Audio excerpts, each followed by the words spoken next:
Nah, ini yang pertama, sifat orang moderat adalah on time, tepat waktu.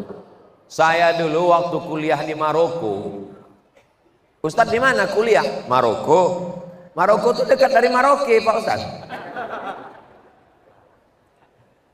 Mesir, Libya, Tunisia, Aljazair, Maroko, Samudra Atlantik, Andalusia. Andalusia itu di mana Pak Ustadz? Real Madrid, Barcelona. Jauh Ustadz sekolah ya? Jauh. Banyak duit Ustadz, karena tak berduit. Itulah maka jauh. Loh, kok Ustadz tak berduit sekolah jauh? Gratis. Saya ini pemburu beasiswa. Tengoklah muka saya, pemburu beasiswa.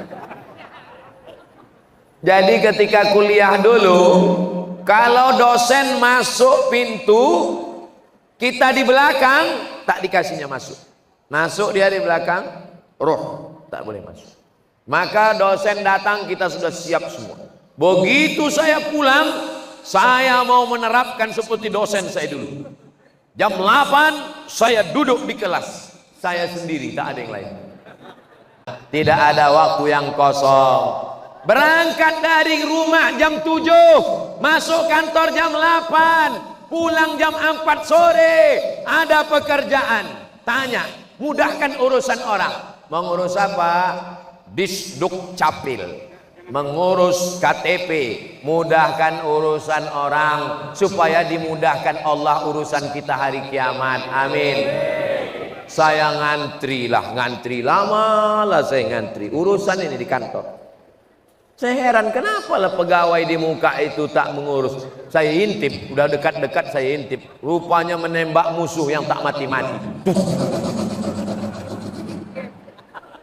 Sanggup dia main game orang ngantri panjang.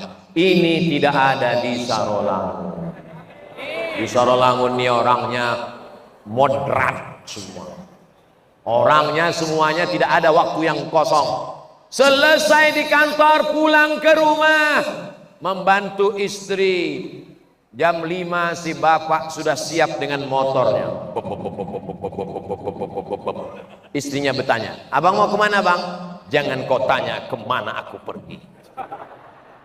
Putar sana, putar sini, pusing sana, pusing sini. Balik ke rumah, cendol, es doger, es bandung, es bakar, semua makanan ada. Begitulah sayangnya bapak-bapak kepada istri. Betul Pak?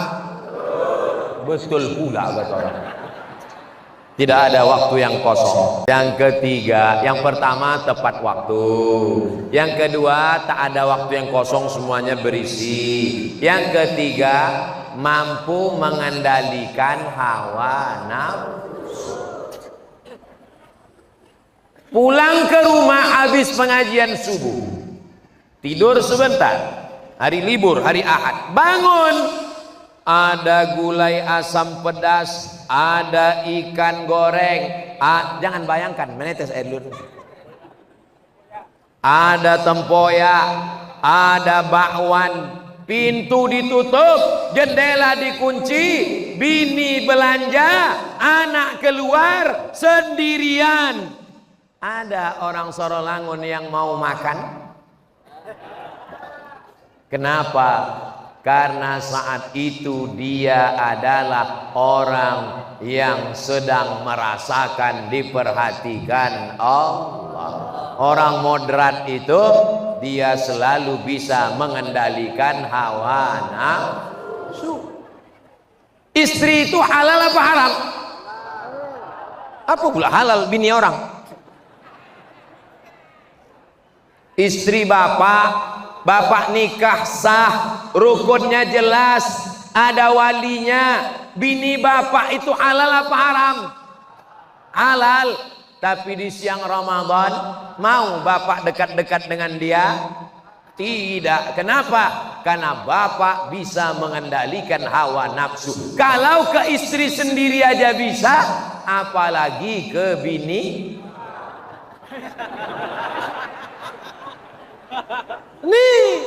Inilah orang moderat.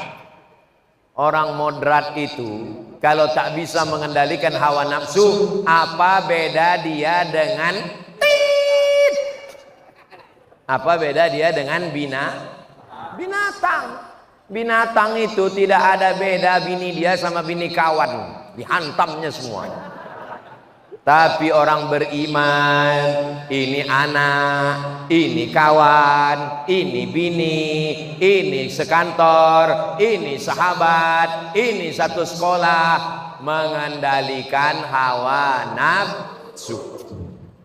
Tegak di tepi sungai Batanghari, menengok air sungai Batanghari mengalir macam menengok teh tarik.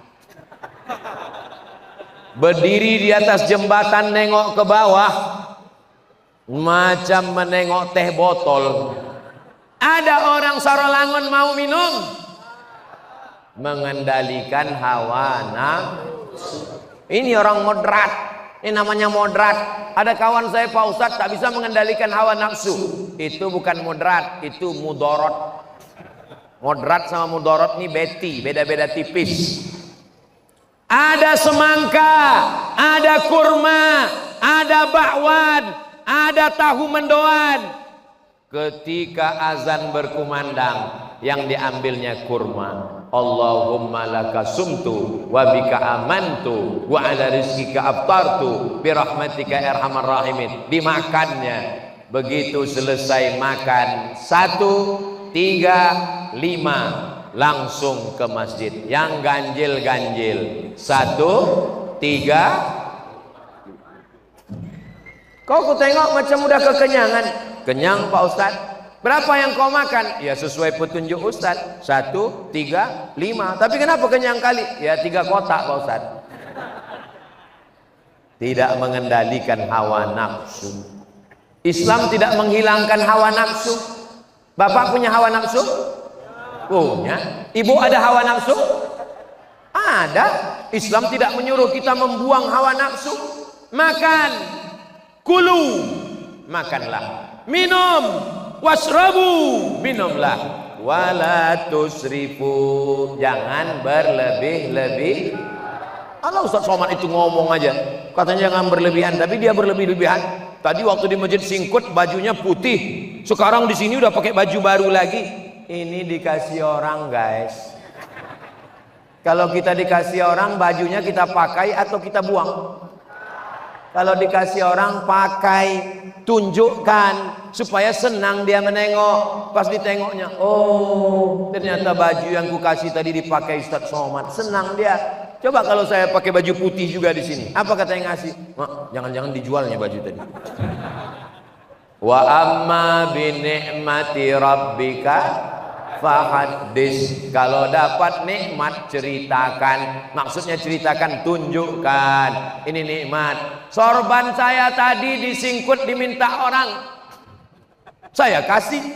Sekarang ada sorban, tapi ini jangan diminta karena ini statusnya minjam. Ini pinjam, habis tausiah balikkan lagi. Saudara yang dimuliakan Allah, ini saya jelaskan dari awal supaya apa? Supaya jangan ada sakit hati di antara kita. Daripada tak ku jelaskan tiba-tiba minta, Ustaz tadi disingkut nih kasih, minta lagu Pak Ustaz.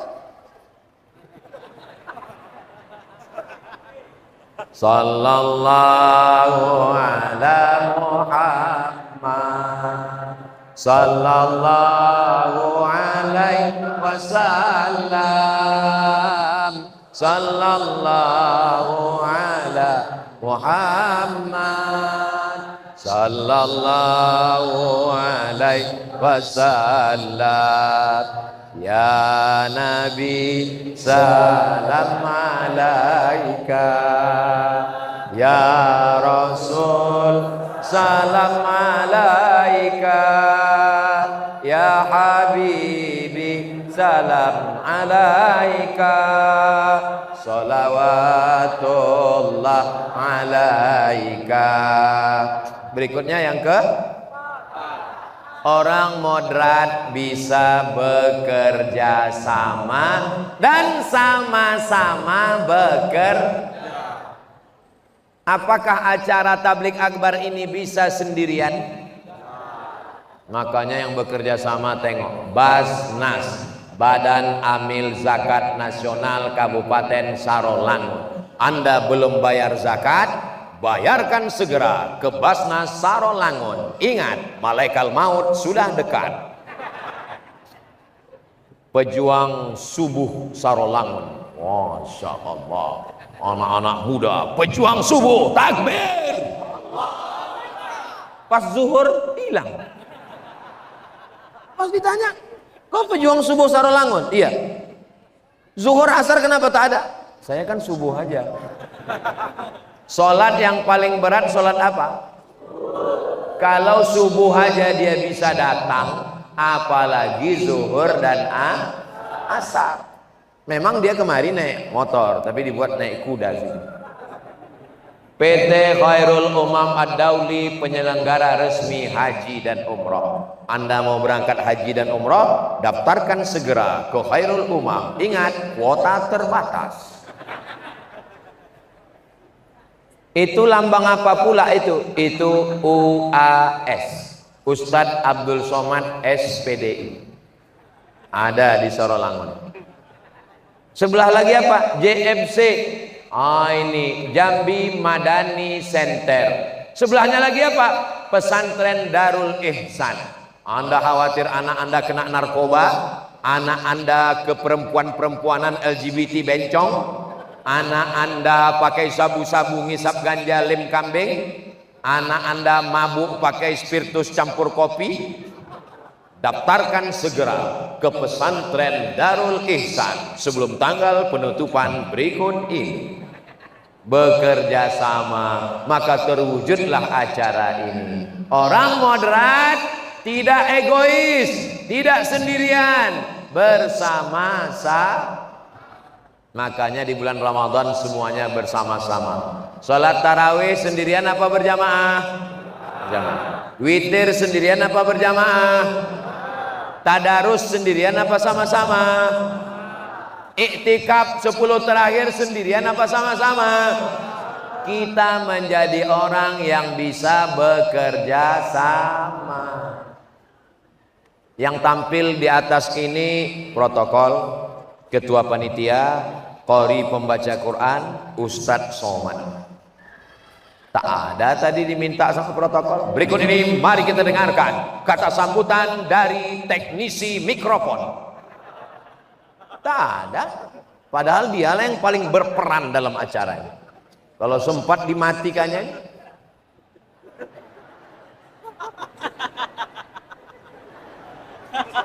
di setelnya naik turun aja Ustadz udah stres. Diturunkannya sedikit, habis itu naikkannya sedikit, diturunkannya titit. Janganlah suuzon Pak Ustadz, bukan suuzon, curiga aja sedikit. Tak boleh, kita jaga hati kita semuanya. Siap jaga hati? Mudah-mudahan kita semuanya hatinya bersih. Orang yang hatinya kotor tak bisa bekerja sama. Bawaannya curiga, bawaannya suuzon, bawaannya menuduh, bawaannya fitnah. Al fitnatu asyaddu minal qatli. Fitnah itu lebih berat, lebih dahsyat daripada pembunuhan. Sarolangun bersih daripada fitnah-fitnah. Kalau orang Sarolangun suka fitnah, tak mungkin masjidnya tegak berdiri cantik dan indah. Betul? Kalau orang Sarolangun suka memfitnah, tak mungkin ada acara tablik akbar. Yang di luar ikhlas berdiri, yang di atas ikhlas cuman menengok ubun-ubun ustadz aja. Yang di bawah ikhlas, masya Allah, tabarakallah. Siapa di antara kita ini yang paling dulu masuk surga? Bukan yang ceramah, bukan Pak Dandim, bukan Pak Kapolres, bukan Pak Kemenak, bukan Ustadz Somad, tapi ada orang yang di ujung sana ikhlas karena Allah. Dialah yang lebih dulu masuk surga daripada Ustadz Somad. Betul? Betul pula kata orang. Saudaraku yang dimuliakan Allah, kita bisa bekerja sama. Kenapa? Karena di Ramadan kita dilatih bersama-sama. Ibu bangun, dibangunkan bapak. Betul Bu? Tidak katanya. Ibu bangun, dibangunkan siapa? Dibangunkan tetangga Pak Ustadz. Mereka keluar bawa panci, sahur, sahur. Padahal mestinya yang membangunkan ibu adalah bapak yang membangunkan. Bapak ambil air, percikkan ke wajah ibu. Wake up my darling, wake up my honey. Yang ketawa anak muda macam paham aja kalian. Pak Ustadz, saya sudah 5 malam ini membangunkan pacar saya. Sahur ya yang. La talbisul haqqa bil batil. Jangan campurkan yang hak dengan yang batil. Kenapa pula kau membangunkan anak gadis orang? Ada ayahnya, ada emaknya. Siapa pula kamu? Pacaran kami ini pacaran syariah, Ustaz. Kami manggilnya ya akhi ya ukhti. Bulan kedua ya abi ya ummi. Bulan ketiga ya almarhum ya almarhumah. Tidak ada pacaran syariah. Jangan bangunkan anak orang, dia dibangunkan ayahnya. Jangan tukaran nomor, jangan kirim gambar, jangan kirim video. Kalian anak muda, ya Allah, jagalah anak muda kami di Sarolangun ini ya Allah. Banyak saya tengok anak muda ini, saya semangat ini. Padahal tadi suara saya sudah mau habis di mana tadi? Singkut, sudah mau habis suara saya. Saya pikir tadi, saya tanya Bang Ican kita tabligh kabar di mana? Sarolangun. Habis Isya? Enggak, sebelum buka ini. Wah, habislah suara. Tapi saya sudah siapkan, nanti saya tausiah, tak usah suara melengking. Saya suara slow aja. Marilah kita ingat mati. Tapi rupanya sampai kemari suara saya masih tetap menggelegar. Takbir! Kenapa Ustaz semangat? Mana ini? Karena banyak anak-anak muda, saya tengok anak muda. Ustaz janganlah puji anak muda aja. Kami yang tua ini tidak ada yang tua di sini. Ini yang tua-tua ini sebetulnya mereka adalah anak muda yang terjebak di tubuh orang tua. Tua dan muda ini bukan masalah umur. Tua dan muda ini adalah masalah semangat. Sumpah Pemuda 28 Oktober 1928. Itu anak muda apa orang tua? Yang muda bilang muda, yang tua bilang tua. Sumpah Pemuda itu banyak orang tua. Kenapa disebut Sumpah Pemuda? Semangatnya. Orang tua pun kalau bersemangat, dialah anak muda. Tapi kalau ada anak muda bawaannya mau mati, cepat antarkan ke panti jompo. Ini anak-anak muda ini mudah-mudahan mereka selamat dari narkoba. Amin. Selamat dari pacaran. Amin. Selamat dari LGBT. Amin. Yang terakhir, yang kelima, orang yang moderat, dia tidak perlu diawasi KPK, dia tidak perlu diawasi Inspektorat Jenderal, dia tidak perlu diawasi BPK, dia tidak perlu diawasi polisi, dia cukup diawasi oleh Allah Subhanahu wa taala. La ta'khuzuhu sinatun. Masuk ke dalam kamar mandi, kunci pintu. Begitu pintu dikunci, tengok bak, menengok bak macam cincau. Masukkan kepala ke dalam bak, minum setengah bak. Ada yang tahu? Gak ada yang tahu. Keluar dari toilet, keringkan bibir, buat gaya macam mau pingsan. Aduh, panas hari ini ya. Tapi tak bisa membohongi diri sendiri. Begitu sampai di tengah masjid tak lama, kita ada rasa di dalam diri kita. Orang Barat itu tak bertuhan, orang Eropa itu tak bertuhan. Mereka ateis. Agama bagi mereka hanyalah celebration, pesta-pesta, hari raya. Mereka tak percaya ke Tuhan. Tapi dia tidak mau mendustai dirinya sendiri. Kenapa mereka kalau lewat lampu merah jam 2 malam tetap berhenti? Padahal tak ada orang lalu lalang, tidak ada Tuhan, tidak ada malaikat, tidak ada polisi. Mereka tidak mau membohongi hati nurani. Kita orang Islam dua, di dalam diri kita ada hati nurani, tapi kita juga ditengok oleh Allah, diperhatikan oleh Allah. La ta'khudhuhu sinatun wala naum. dia tidak mengantuk dan tidak tidur.